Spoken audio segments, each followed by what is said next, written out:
जय श्री राम मेरी YouTube family हमशिका voice में आप लोगों का स्वागत है। कहानी अच्छी लगे तो लाइक कमेंट शेयर कीजिएगा और चैनल पर न्यू है तो चैनल को सब्सक्राइब कीजिएगा। आइए सुनते हैं फिर से एक नई कहानी। फटाफट रसोई का काम निपटाकर संध्या अपने कमरे में दौड़ी चली आई। बाहर घर के सदस्य सब तैयार हो चुके थे और संध्या है कि अभी तक तैयार ही नहीं हुई थी। जानती थी कि अगर 10 मिनट के अंदर तैयार नहीं हुई तो सासू माँ अच्छा खासा हंगामा कर देंगी, क्योंकि पहली बात तो ये कि जब वो तैयार हो जाती है तो उनसे सब्र नहीं होता है, और दूसरी और ज़रूरी बात कि आज उनकी बेटी रोमा के घर प्रोग्राम था। ये तो शुक्र मनाओ कि संध्या ने रसोई में जाने से पहले खुद के कपड़े तो निकाल कर रख दिए थे। अब फटाफट हाथ मुंह धो करके कपड़े चेंज कर लिए।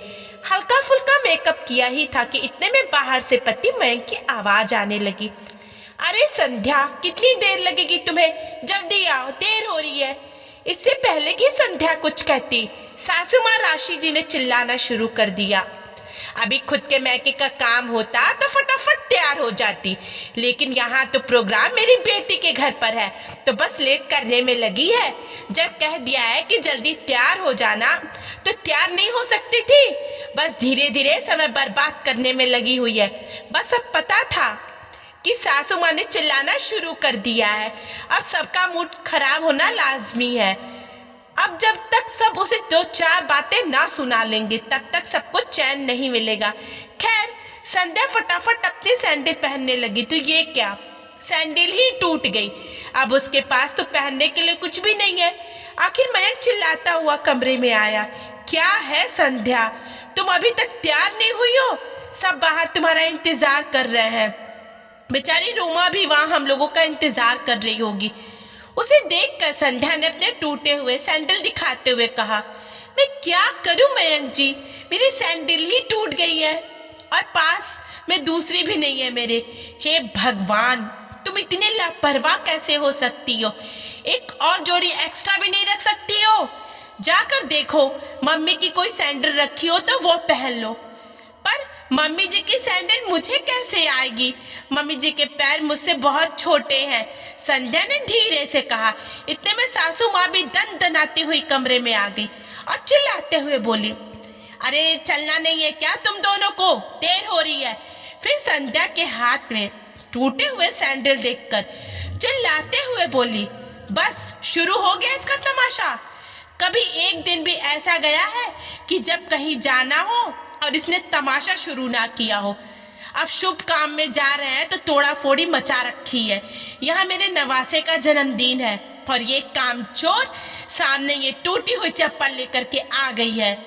संध्या ने अपने आप को संभालते हुए कहा, पर मम्मी जी, मैंने जानबूझकर तो नहीं तोड़ा ना, ये काफी पुराने हो गए हैं। उस दिन मैंने आपसे कहा भी था मम्मी जी मुझे सैंडल लानी है, पर आपने मुझे पैसे देने से मना कर दिया था।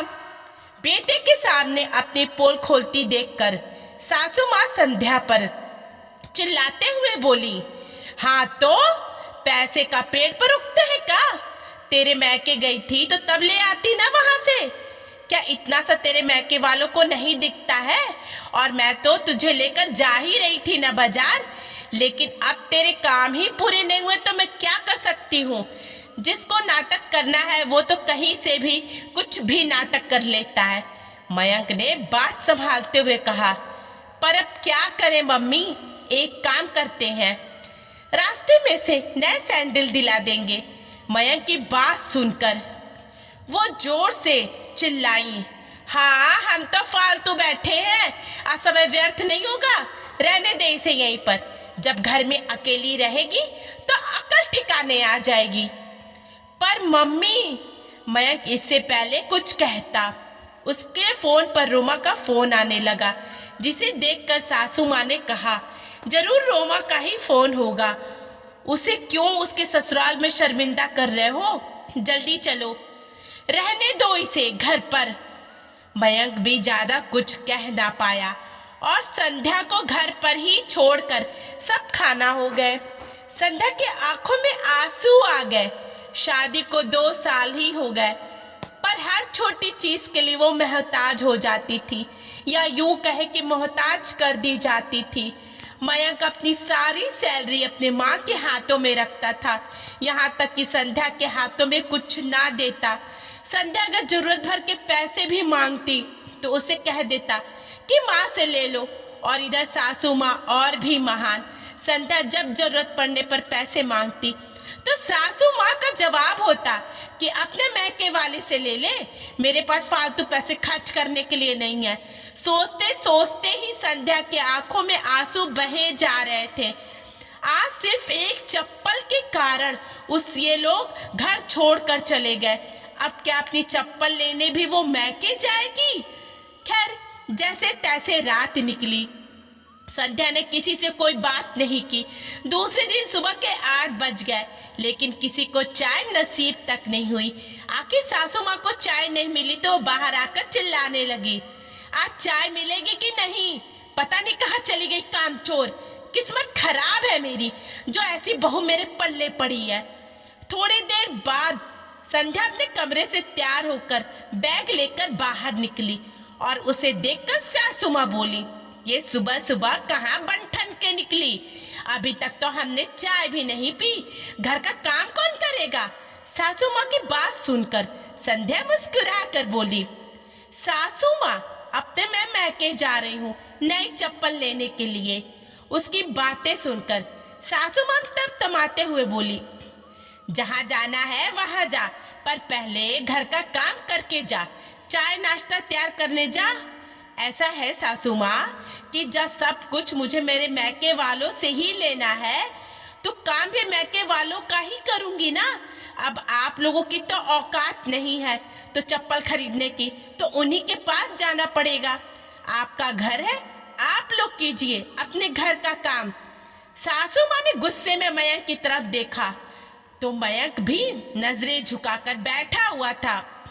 अरे तू कुछ बोलता क्यों नहीं है? क्या बोलूं मैं तो कल भी कुछ नहीं बोला था, आज भी कुछ नहीं बोलूंगा। मुझे तो संध्या का कहना भी गलत नहीं लग रहा है। मयंक ने कहा तो सासू माँ उसे डांटते हुए बोली, तो तुझे तेरी माँ ही गलत लग रही है? बोल। नहीं माँ, आप भी गलत नहीं हो, गलत तो मैं ही हूँ। मैं ये भूल गया था कि मैं शादीशुदा हूँ। मेरी पत्नी को भी खर्चों के लिए पैसों की जरूरत पड़ती होगी। कुछ खर्चे उसके हाथ में भी मुझे देना चाहिए था और मैं नालायक सारी सैलरी आपके हाथ में लाकर देता था, पर अब नहीं। अब मैं सारी सैलरी आपके हाथ में देने की जगह कुछ खर्चा संध्या के हाथ में जरूर दूंगा, ताकि उसे कोई भी सामान खरीदने के लिए मैके का मुंह ना देखना पड़े। आखिर बेटे को बहू का पक्ष बोलते देखकर सासू माँ से कुछ कहते ही नहीं बना। वहीं उस दिन मयंक ने छुट्टी लेकर संध्या को उसकी जरूरत की चीजों की शॉपिंग करवाई। दोस्तों, आपको कहानी कैसी लगी? अगर अच्छी लगे तो लाइक कमेंट शेयर कीजिएगा। चैनल पर न्यू है तो चैनल को सब्सक्राइब कीजिएगा। धन्यवाद।